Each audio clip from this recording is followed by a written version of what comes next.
Hello, everyone. Welcome to Small Talk. Well, my guest today is an educator. He is an artist, a public speaker, as well as an author. Ladies and gentlemen, Raymond, Tony, Charlie. Welcome to the show. Yes, thank you. Thank you. One of the reasons I invited you to the show is when I found out you wrote a book, and that's what I would like to talk about, if you don't mind. What's the title of your book? The title is In the Shadow of the Red Brick Building. It took 7 years to write and 1 year editing and stuff to publish. And I've sold it to almost every country in the world now. Oh, Yeah, I do a lot of sales and talks on TikTok. I have over 17,000 followers there from around the world in North America, and a lot of people would like to know about our history of residential schools. And a lot of the young ones say, my parents won't share their story. Can you please help us? So I try to help the young ones to understand what their grandparents or their parents, maybe even their siblings, are going through a lot of trauma, a lot of difficult times. Yeah, so I try to do a lot there on TikTok. okay, very good. Do you have a copy with you so you can show people what it looks like? The book? Yes. Yes, I do. This is the book here. The Shadow of the Red Brick Yeah. Building. Okay. And okay, so where can people buy a copy? Well, I've done a lot of the sales have gone on Zoom. Okay. I've done Zoom and oh gosh, Target. I forget what the other sites. I have about 3 or 4 sites people go to in regards to the sales. Oh gosh, my mind is going blank. Sorry. That's okay. Yeah. Just Google your name, right? Yes. You can find out for sure. So one of the things you talk about is talking to young people, whatever, to find out maybe why their parents or grandparents, what they experienced or their siblings. Is that why you wrote the book? Well, it was part of my healing. I went through counseling for a year and a half in 2013. But I was having a difficult time, but I started talking in public around the same time. I'd done the Truth and Reconciliation here in Duncan. I opened up this session there, and the next day my picture was on the front page, and I was on the front page in the Gazette back in Montreal, back in Toronto. I was in the big papers front page, and but I always felt it's important that I heal, but it's important people understand what issues our people face in regards to residential school. Yes. You know, I was thinking about like a lot of us might know what about abuse in our own lives, but the abuse for Indigenous people in residential school takes on a whole new level because it's sanctioned by the church and it's sanctioned by the government, right? Yes. Well, that's a big, big thing that a lot of people just can't grasp. Yeah, well, it's every church that exists all had their turn at operating residential schools, but most of them were operated by the Roman Catholic Church. They operated over 60% of the 143 residential schools across Canada.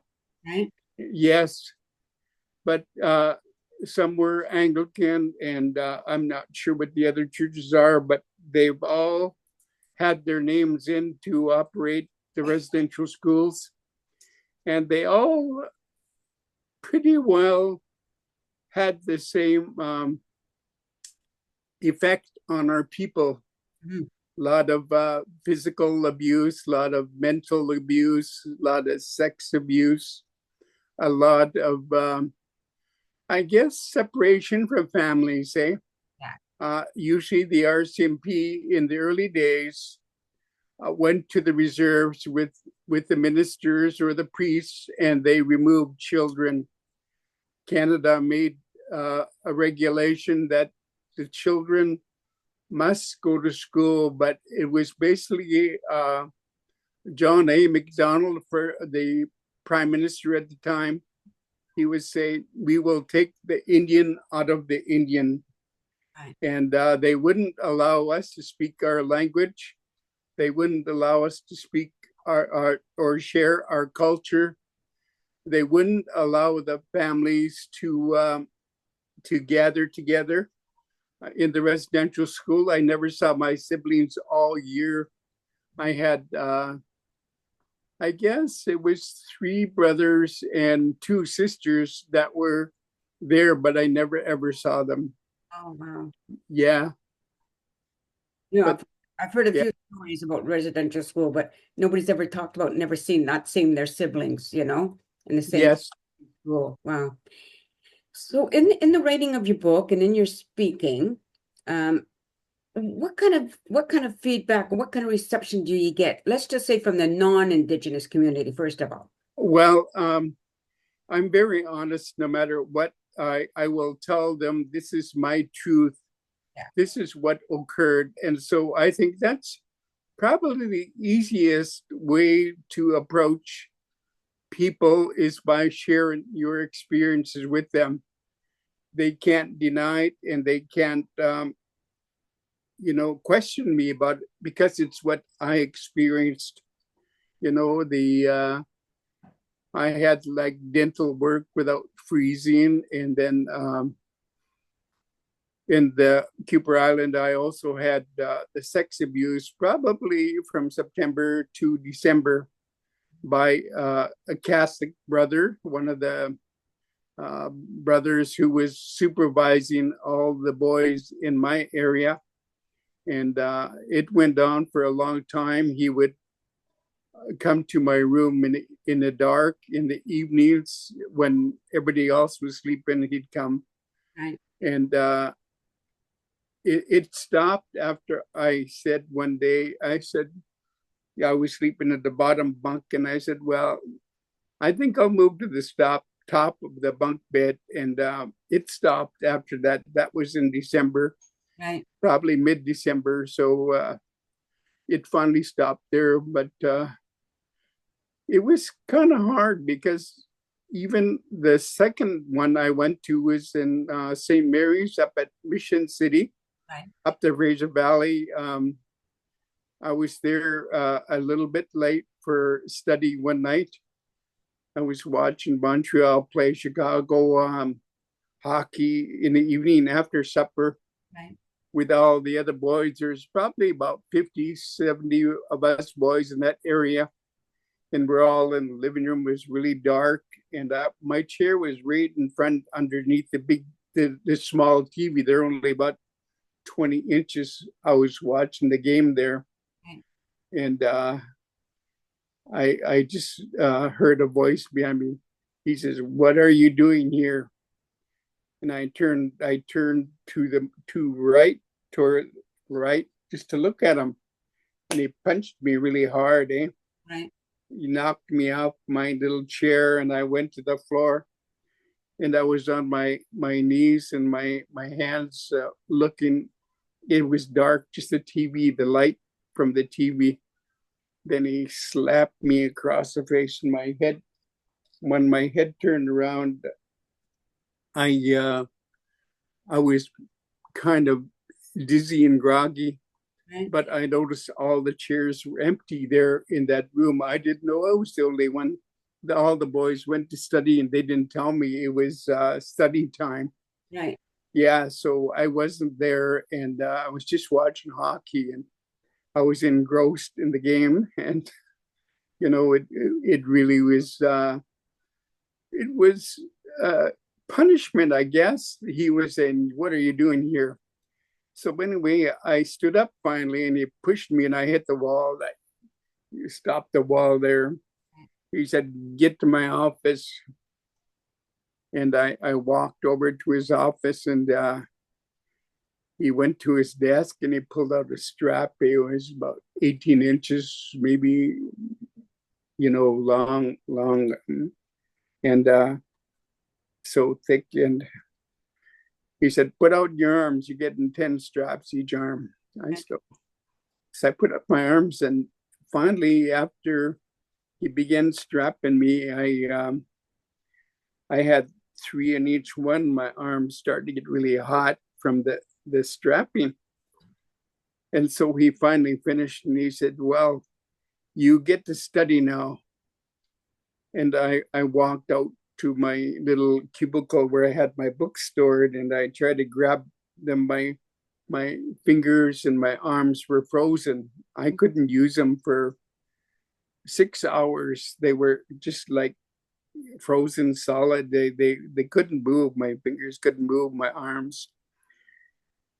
And so there was a young fellow there, and I said, can you put my books under my arm? I have to go to study. So he put his books under my books under my arm, and I walked out, and I went down to the study room. So, but that was the I guess this last abuse I had. And the brother was from the Seashell residential school. It was Brother Francis. He was probably over middle age. He was kind of bald, glasses and stuff. Mm-hmm.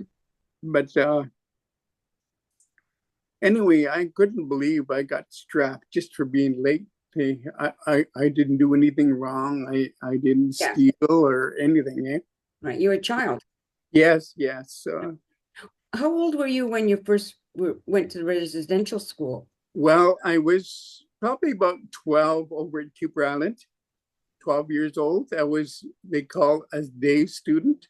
Right. And I was there in 63, and finally in 66, I joined the school band. And the brother said, well, you're going to have practice. We weren't in there, but he said, you're going to have practice all the time here. So my late uncle and my auntie, who were my guardians, mm-hmm. They said, we're going to put you in a residential school. So I just went in before December, and the band was planning a trip to Montreal to play a school band. And so I said I would go. And so I had to do the flag bearer first, and then I done the what they call that, the banner. I had the big banner. Right. And then he said, well, we need someone to do the bass drum, the big drum, the big drum you strap on. And right. I said, okay, I'll try it. And I practiced on that with the band for before Christmas until we left for Montreal in early June. We went to Expo there, and it was quite a trip. There was yeah, I bet. Yeah, over 300,000 people every day there and stuff like that. But we were very fortunate. A lot of people were donating money to our school band for the airfare. Okay. And the Montreal international clubs, they heard about us. So they paid for our accommodation there in Montreal for a week. So, and they set us up at a campsite for 3 or 4 days for the band to go to and stuff like that. So, yeah. So how old were you now when you're out of the residential school? You go back to your community? I was 16. Yeah. Yeah. Yeah. So what was that experience like for you? The residential school, or? No, but the experience of leaving it, now going back to your community. Back to my community? Yes. Well, it was different because, we never saw our families, we never saw our siblings, and we never saw any of our culture. We weren't involved in that. We're isolated, and pretty well was told you have to learn the Bible, you have to follow God. You have to pray. You have to be good. You do this, it's a sin. You do this, it's a sin. Yes. You'll go to hell. A Yes.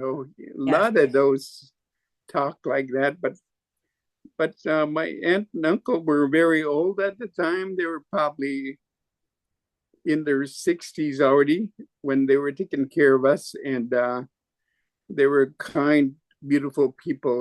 They always were very good at taking care of us. Our mother died in 63, so they took us in. Okay. Yeah, my brothers and my other aunt, who was my mom's younger sister, she took in the girls, my other sisters, and but they made sure we're going to school all the time, and they played the role of parents, and they were pretty well good for us. My mom's older sister and her younger sister, they offered us a lot of support and a lot of love, just like family and stuff like that. So I always remember them both, all the time. Right. Yes. It's kind of interesting. I talked to, I have relatives of First Nations. I'm not First Nation, but I do have relatives First Nation. But with my siblings, we've talked about this, that how we heard things. We were children, but we heard whisperings, I guess you could say, about bad things happening to the Indigenous people. But Yes. when we were children, we didn't have understanding of what it was, you know, Yes. because nobody, I mean, people whispered things, but nobody really, that who wasn't Indigenous, nobody really spoke about it out loud in front of children. Yes. Right. So when you grow up and you find out of these things, like I don't know if it happened to my relatives. Yes. I was going to ask my auntie, but she passed away, so I didn't have a chance to ask her if she Yes. was part of the residential school. But I just think about that whole experience for you and your siblings and your culture, and how it is so. I mean, the words are inadequate, Yeah. right? I think the residential school, they really isolated us so much, Yes. from our culture and from our language and from our communities, from our families, which is all huge. It's a big role in our lives Mm, to have no connections, eh? yes. But the only thing that I remember was we didn't have to have clothes. They always washed clothes for us, and they provided for us our meals and stuff. But I wouldn't wish that on anyone, eh? Right. Yeah, because what I happened, and I really realized, after a while, the church sure hurt our people. And I'm very open now when I speak. I'm not very kind in regards to the church, what they did to our people and Canada both. I will be honest and Yeah. say this is what Canada did. They had their policy to take the children out of the children. Yeah. They banned our language. They wouldn't allow our culture. They wouldn't allow us to see our families. And, it's such a long list for children to go through, eh? Absolutely. Yeah. And I think about the parents too, whose children didn't come back home. Yes, that's what, Right. yeah, that's what I sit with our elders monthly now for the past 15 years in Penelakut. And, we were concerned because the residential school was right on our reserve, Cooper Island, they call it. Okay. And we renamed it Penelakut Island. But we had over 100 communities from around British Columbia. The children were sent to our residential school. And when it was in operation, there was over 161 children didn't return home. Right. So our elders were really concerned. They said we got to do something because right now we've gone through the list of children from day one, from when residential schools opened. We're putting names and communities on all the hundreds and hundreds of children who came to our island. Good. Our elders were working on that. they said, we got to remember these children. Yes. So Yes. we have a walk every August. We're doing our 6th annual walk on August 3rd in front of our store in Chiminas. Okay. And yeah, our first walk we had was between 4,500 and 5,000 people came Wow. to support us, eh?